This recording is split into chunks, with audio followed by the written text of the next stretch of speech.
এই জায়গাগুলোতে আসা এক সময় আসলে স্বপ্ন ছিল, কিন্তু বর্তমানে কাজের সুবাদে সপ্তাহে 2 দিন 1 দিন তো আসাই হয়।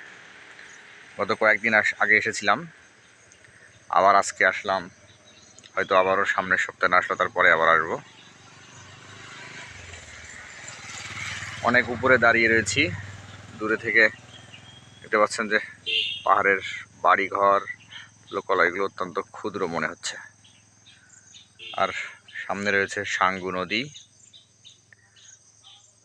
পুরোটাই আসলে ঘন জঙ্গলে আচ্ছাদিত। নিচের বাড়িঘরগুলোকে খুব ভালোভাবে চেনা যায় না।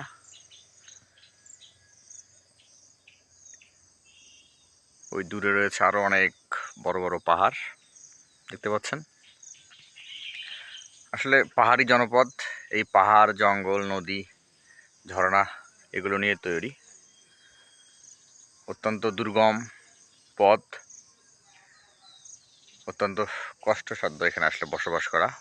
কারণ যদি কেউ অসুস্থ হয় আসলে সহজে ডাক্তারের কাছে যাওয়ার উপায় নেই যারা দুর্গম এলাকায় থাকে। তবে পাহাড়ি লোক কিন্তু অনেক পরিশ্রমী, তারা সবাই পরিশ্রম করে। আমি কয়েকদিন থেকে ঘুরে যেটা বুঝলাম যে ধনী গরিব নির্বিশেষেই পরিশ্রম করে।